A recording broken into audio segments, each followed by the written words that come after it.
Good afternoon. Welcome to a video by AntiquesArena. My name is Walter O'Neill. I'm a UK antique dealer and reseller. I buy and sell antiques and collectibles to make a living. Today, I'm going to show you some of my finds from Malvern Flea Market.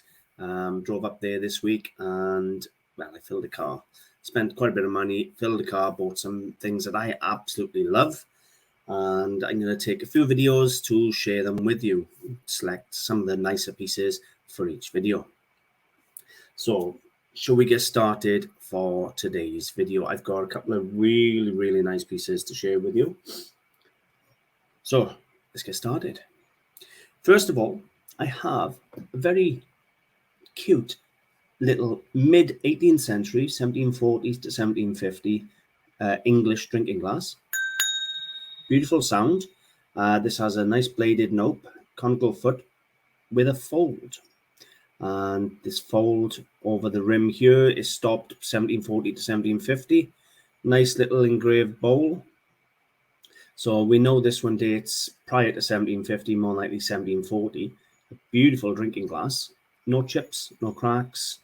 Lovely colour. Look at that rim. Look how wonky that rim is. Love it. I absolutely love the glass. Now, anybody who wants to deal in Georgian glass, one way to be safe is look for the fold. So, nice snap pontle, sharp pontle on it. Not all glass with a sharp pontle is Georgian, but if you haven't got the pontle mark, it isn't Georgian. So, there we go. A nice mid-18th century drinking glass. Now, I did pay quite a bit. I paid £25 for that. It's probably worth around £55, give or take, something like that. So I paid £25, about $40, and it's probably worth about $80, $90. So it's no problem there. Beautiful thing. If I stick with Georgian glass, these I've never seen before. We have a pair. Now, these would have originally probably been the base for an epergne or lamp. Now they have what is known as a lemon squeezer foot. So they date to about 1780, 1800. Now these have always got some chip in, some minor chip in, and now you can see a bit there. There's a couple of nibbles, just but there. Nothing major. They haven't lost no major chunks, but they have got the nibbles. And as you can see, the description was on there, nice and easy. Georgian lamp base 1780. So they knew what they had. They were priced up at $65 the pair. And I paid him £50 the pair, which is about $75, $80, something like that. Now, they're not as tall as I would have liked. I would have liked them to be taller. If you'd added another 3 or 4 inches on them, they would have made outstanding lamps. Really would, and would be worth a lot of money. I don't know where to put a fitting on them. They still may make a nice lamp, but they're on the short side for me. But they are beautiful. They're 240-year-old. You could make them into lamps. Just give them a nice little brass stem there with the fitting on the top, and then attach the bulb, the lamp shade and everything. So, and they are beautifully cut. Lemon squeezer foot is rare anyway. You don't find much with these lemon squeezer feet anymore. Saying that, there is, I'll try and include in the next video for you a photograph. There is a late 18th century to very early 19th century Irish turned over rim bowl down in the pump house in Cardiff. Now, I've never seen one. They only ever turn up in books. They're going down there for £840, which I think is, to be honest, I think it's cheap. I've been considering it, and well, we'll see. But yeah, beautiful pair of George III lamp bases, 1780s thereabouts. Absolutely stunning. But the lemon squeezer foot, if you imagine the glass you'd get lemon and squeeze the lemon on, that's basically as if that's been sat onto it, and it gives you the mold from the lemon squeezer. Well, they're worth, if they can become lamps, I think they could be worth a couple of £100. No problem at all. But at the moment, I'll do a bit of research, see where I can convert them into. Look how they look with small shades and little fittings on them, and we'll go from there. But either way, a pair of Georgian lamp bases or a perm bases with lemon squeezer feet, £50, $75, $80. Beautiful. This one had me. I have never seen, I'm not sure, is it dandelion? I'm not sure what the flower is anyway, but it is so beautiful and so bright. Such a beautiful, rich yellow. And then you get all that sort of grass effect underneath it. Beautiful paperweight. Now this is in lucite, and this is a Harvard Grange. And it is a 1994 Harvard Grange. And it's in beautiful condition. Now I've actually got quite a few of these to share with you over the next few videos. I've bought about 5 or 6 of these in the last week. This one I paid £10 for, and I rate this at about £45–50. So it cost me $15, and I see it easily $75–80. It is such beautiful, bright colors. Very well made.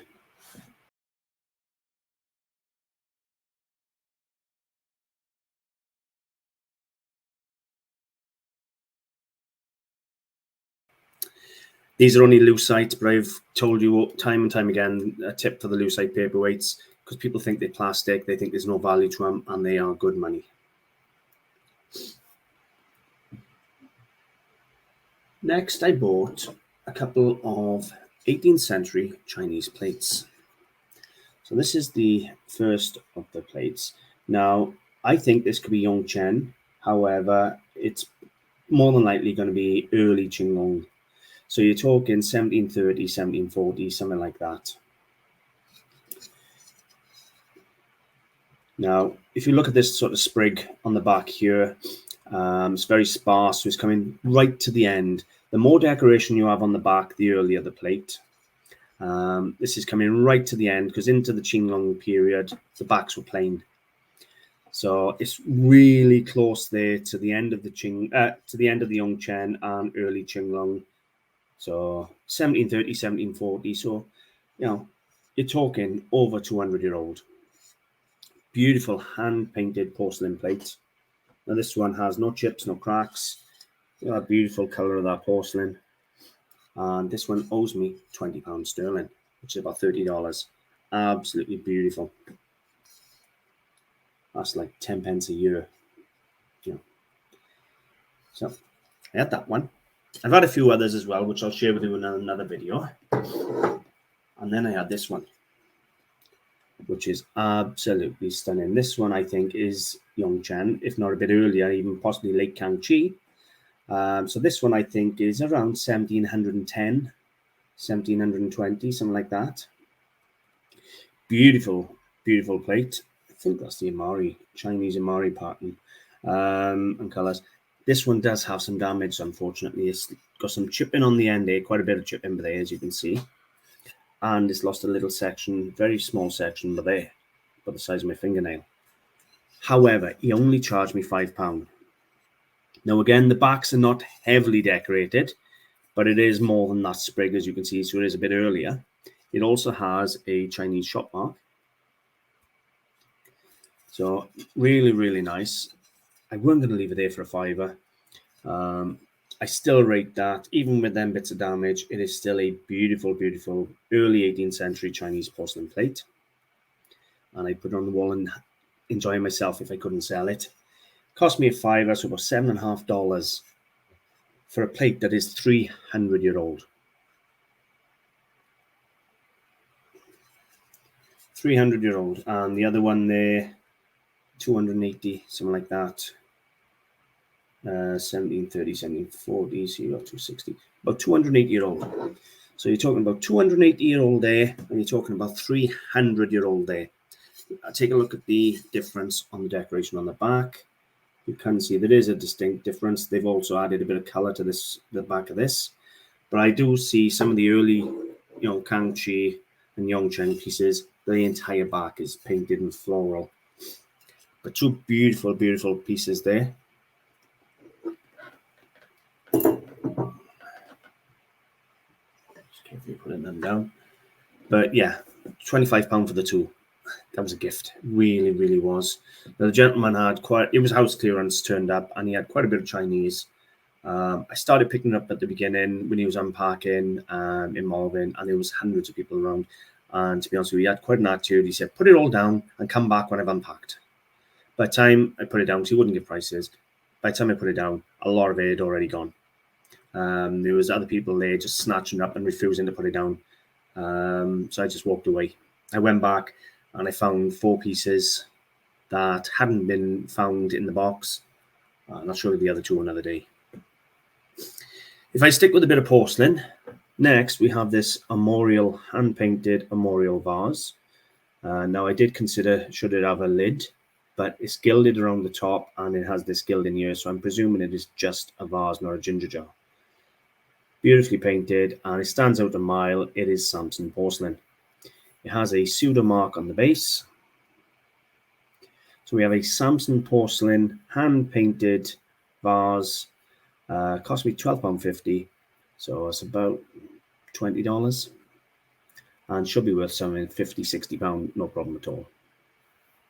It's quite a nice memorial, and shockingly, there's no wear to it. It's very little wear, which is really nice. Samson was a master copier, copied everything, Chinese porcelain, Meissen, Worcester, all of them, and is collectible in his own right now. So there you go. Beautiful piece of porcelain. Next piece I love. Now we have a bit of Damascus inlaid metalware. Now Damascus or Islamic metalware from sort of Syria or along that area, absolutely beautiful. I'm trying to show you the work involved. Now, they would literally sit there and they would carve into the brass, the pattern, and then they would inlay everything. You imagine how many hours and hours and hours of work would be there involved in carving all this pattern into the brass in order to inlay it with, which is going to be, this white metal is going to be a silver and copper. It is absolutely beautiful, really is. I'll probably include some photographs of this one at the end. It is absolutely stunning. It does have a bit of damage right there. Can you see that split? But what I will say is I've never ever seen one of this size. Normally you see either plates or a small vase or a little dish. This is substantial. It is a signed example on the base. It's signed there and there. I haven't done the research on them yet, but there's a museum. If you search Damascus Metalware, and there's a museum in America that has a video showing you how they make them, where they're painstakingly chiseling all the pattern into the brass before inlaying it with the silver and that. And some of these pieces could take weeks to make. So they are really, really, it's a lost craft, to be honest with you. Now this one has got some age. It's got quite a lot of holes. I don't know whether you can actually see them. Here's an example. But here, you know, it has got some holes. You can see through where the brass is more thin. So there's quite a few holes all around this top sort of section. And it has got that split. Saying that, I paid £100 for it. I paid $150 for this vase. I absolutely love it. What's it worth?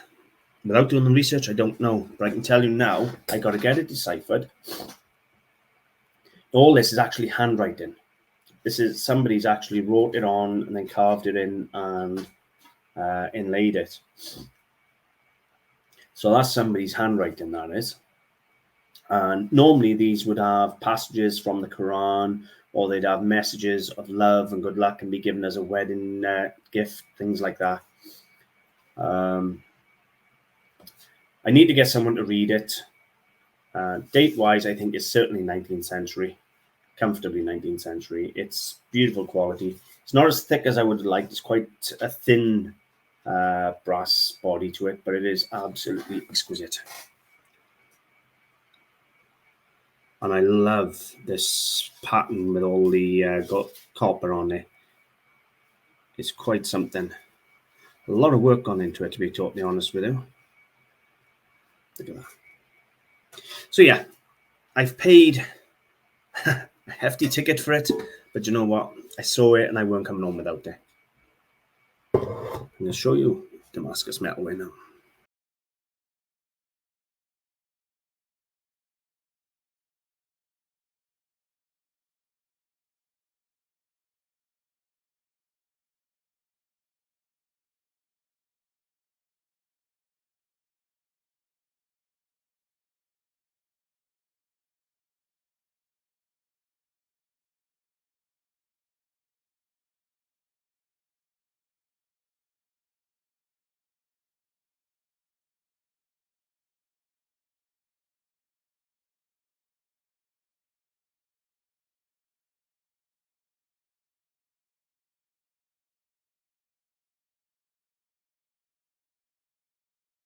Okay, so all I have searched is Damascus brass inlaid. So I want you to see some examples of inlaid Damascus brass.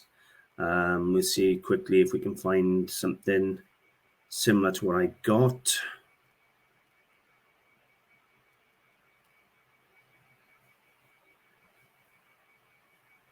With all the inlaid copper with the hearts and everything and the silver.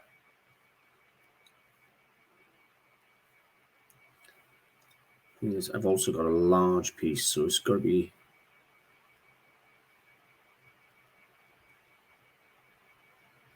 what's this? Damascus Metalwork. Right, if you go to this page, it's DamascusMetalwork.org. It gives you some examples of these type of ways. Now this one here is a very similar style to what I've got. Very similar. There's a slight flare on their rim when mine is almost straight, but very similar. Similar in the work, in the quality of the work, everything. Some beautiful, beautiful works of art. Let me go back. I'm not sure if this was the one the video was on. Home. Is it on here? I'm not going to play the video. Yeah. If you go to this website, they've even got a video showing how it's made, how the family make it. DamascusMetalwork.org. It's absolutely exquisite stuff. It really is. Now, I wonder if I can do just shopping. Let's have a look at some prices. Shopping. Anything similar. They want £320 for a little bowl. That's what I mean about the size. Like they're asking $485 on this one, right? And look how small that is in comparison. Damascus with silver and copper inlay, they're asking £485. They haven't got it, but you can see that's the normal size you find, not this size. So there's going to be good money on there. Bear in mind, I have to take into the condition of the item, but it is a rare thing, absolutely beautiful and rare. Just want to stick with metalware for a bit. And this next piece I've got is it's just as amazing as the last. We have a bronze panel. Now, I know what you're saying, it looks brass, and that's because it's been cleaned. That is the color it should look, and somebody has cleaned it. And yes, when you clean bronze, it devalues it. But it is still an absolute exquisite piece. Now, look how thick it is. This is probably 2 or 3 kilos. I'm only guessing I haven't weighed it, but it feels 2 or 3 kilos in brass or bronze. Really, really heavy. There is an inscription down here, which was very, very hard to read. I couldn't make all the words out, but I made a lot of them out. Over here, if I can capture it, you can see all buildings and mountains. I'm hoping I can capture it for you. I'll put some photographs in again of this. You have a bird just up there flying. You can actually make all these buildings out, even though a lot of it is softened from cleaning over the years. It is all there. Now, I searched and searched and searched. I even used Google image to try and find that image, and no luck. Now, what I ended up doing was I struggled and struggled, and I managed to read some of the words on here. And basically, it says, "Go away from me, Lord, I'm not worthy." And I Googled that. And basically, it came up as part of the scripture for the appropriation of the Apostle Peter. Well, actually, they said Simon Peter. So I don't know whether his name was Simon and he was known as Peter, or I'm not sure. But Simon Peter, they come up with when I Googled it. But that is the Apostle Peter. He is kneeling to Jesus. And here you have the miracle catch of fish. Now, this image, this exact image, I know was painted by Raphael in 1515. I found it on Google. It's been painted by other people. So this obviously is an image out of the Bible. You can, when I photograph it, you'll see all the trees and all the buildings. Now you can actually see them. You can't make all the script out, but you can read half of it. You have these sort of cranes here watching them, pulling the fish in. You have all the fish in the boats there. And basically what Peter is saying to Jesus is, go away because I am not worthy to be your apostle. And obviously he ends up being a very, very important apostle for Jesus. Even though I haven't read the Bible since being a child, I have done a little bit of research on this. I come back from Malvern last night and I couldn't put it down until I figured out what it was. Now, as I've said, this picture or this image has been painted for over 500 years. How old this one is, I don't know. I cannot find another example.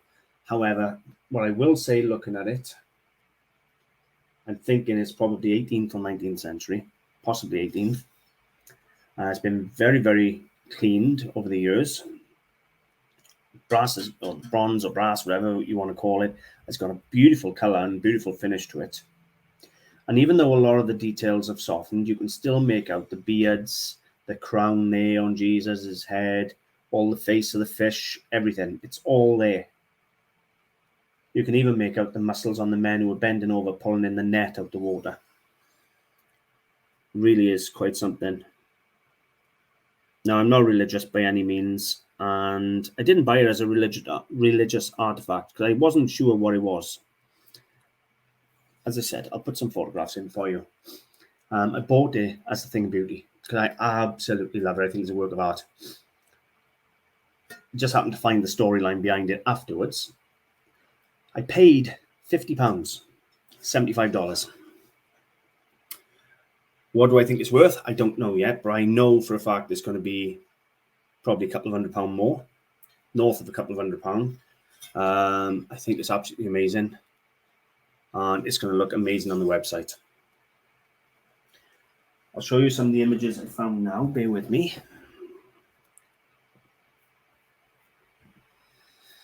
So, this is the scene that is on my brass tablet. So you have the fisherman here pulling the fish out the water. You have all the fish here on the boat with Peter the Apostle and Jesus. You can see his crown there. You can see the buildings on the background here and the birds flying. But all that, you can see all of it on my plaque. You can actually still see it.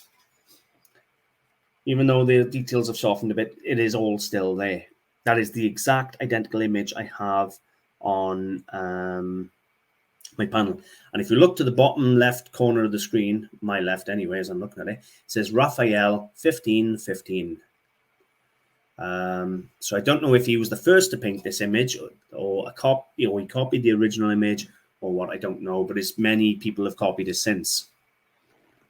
This one, I think, is in the British Museum.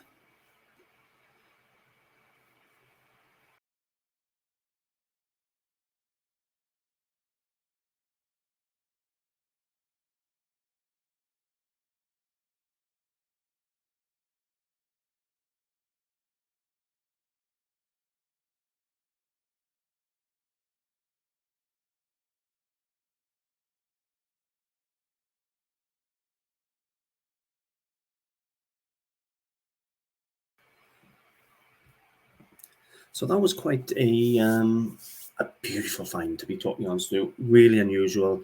Comes with a lot of history behind it. Obviously, if you're religious, you're going to absolutely love that. Yeah, procreation of Peter the Apostle. What can I say? Love it. I'm going to stick with metalware for a minute now. I bought 3 pin dishes for £55, which work out to be somewhere around $80, $90 for 3 dishes. First of all, I have this pair here, which are kneeling bronze. They sort of have a Japanese look to them, but I'm not 100% yet. I'm going to have to do some research. Nice to say they haven't been cleaned. This is what bronze should look like the back of that. But yeah, beautiful little things. Nice details on them. You can see underneath the brass showing through where it's been scratched over the years, up and down on the tabletops and so on. Nicely cast pin dishes. So I had a pair of these ones, and they will be sold on probably as a pair unless I find they're worth more individually, and then I'll sell them individually. Because they are, to all intents and purposes, identical. So it's not a male and female, they are identical. So I may split them up and sell them individually, and then I got, hopefully that still works there because my computer froze there. So that's the first pair of these, and they are beautiful bronze and in really nice condition, uncleaned, which is absolutely lovely. Then we have this brass Art of Old Lady, and the details on her are stunning. She's there holding her beautiful flowing dress, and that's where you'd put your little pins, your rings, your trinkets, and so on. She's got this lovely little bonnet on. It's not as thick and heavy as you would think. It is a nice quality piece, and I just love the details. The casting is really, really good. And you got all the scrolling at the top of the dress there. It's just a really nice little thing. As you know, I paid the £55 for the 3. To be honest with you, I think they're worth that each. I think one's going to get my money back and the other 2 will be my profit. That's what I think. Beautiful, beautiful things. This next piece I'm sticking with metalware again, is a bronze vase. Now, I'm thinking this may be Chinese. It's got some real nice age. Look at that, the aging. That's from the casting mark, obviously. And look at that, the underneath. It's got some age. It really has. And yet again, it hasn't been cleaned. It's got its original bronze finish, it's patina. And it is absolutely beautiful. It's in lovely condition. Albeit it's got sort of a chip on the rim here, was at a bit of a rough patch. Been chipped by something. But it's a really, really nice piece. Now, I purchased this in with the 3 pin dishes, and believe it or not, it cost me £15, $25, and I absolutely love it. You need to do the research on it first. I haven't researched it yet, but it is a real nice, I love the shape, love the form, good size. When I look at the underneath there, that screams like it's got a bit of age to me. So £15, $25, love it, really do. I'm going to do some research on that one. I'll probably ask for some advice on that one, but I think that one's Chinese and probably late 19th, early 20th century. I haven't had one of these for a while. Copper and brass hunting horn. It was only the other day I was saying to you, the horns worth the money are the small straight ones. If you can get them embellished with silver mounts or even in solid silver, they're worth hundreds. This is a standard copper and brass example. It's 20th century. It cost me a £5, a whole $7.50, $8. I can't blow them. I really can't. But they do blow. My mother can blow them. It needs this bit of verdigris here will have to come off, and the label will have to come off, but I'm not going to do a lot with it. I'll just give it a wipe over with a wet cloth then, and it'll be sold as is. I don't clean them up. I leave them original. But believe it or not, they sell, even these standard ones, sort of £40, £50 for a standard horn like this, and you'll get it.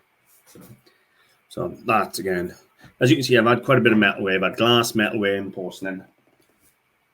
I have got some art to share with you, but that's from Splott, not from Malvern. For everybody who come up and said hello to me in Malvern, honestly, I appreciate it so much. Thank you very much. Quite a few of you did come over and say hello, and I do appreciate it. I was sat down having breakfast, and about 10 or 15 people said hello. But there you go. Right, so look at that, for beautiful. Is that not just stunning? You have this rose, maybe, in the center, and then all the canes around the outside. Beautiful, beautiful paperweight. Now this one is signed. It's signed CAG at the top there, which is Caithness glass. And it is an absolute stunner of a paperweight. And this cost me a whole £10, $15.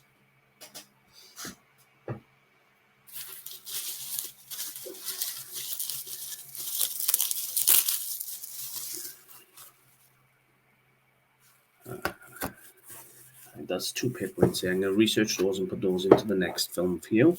I don't want to misdescribe those or attribute them. In fact, I think I'll call it there. That's about half an hour, so that'll do for today's video. As you can see, it's some absolutely amazing pieces. I'm absolutely in love with everything I bought, and I got so much more to share with you. One lady sold me a dozen pieces of Waterford crystal for next to nothing. Some real nice Waterford. So, yep, for the next video, keep your eyes open. Got some amazing things coming. Hope you've enjoyed seeing these. Some really rare little treats today. Thanks for watching, and I will see you next time. Please don't forget to share and like the videos. I appreciate the help to get the channel out there, and I'll see you soon. Thanks for watching. Bye for now.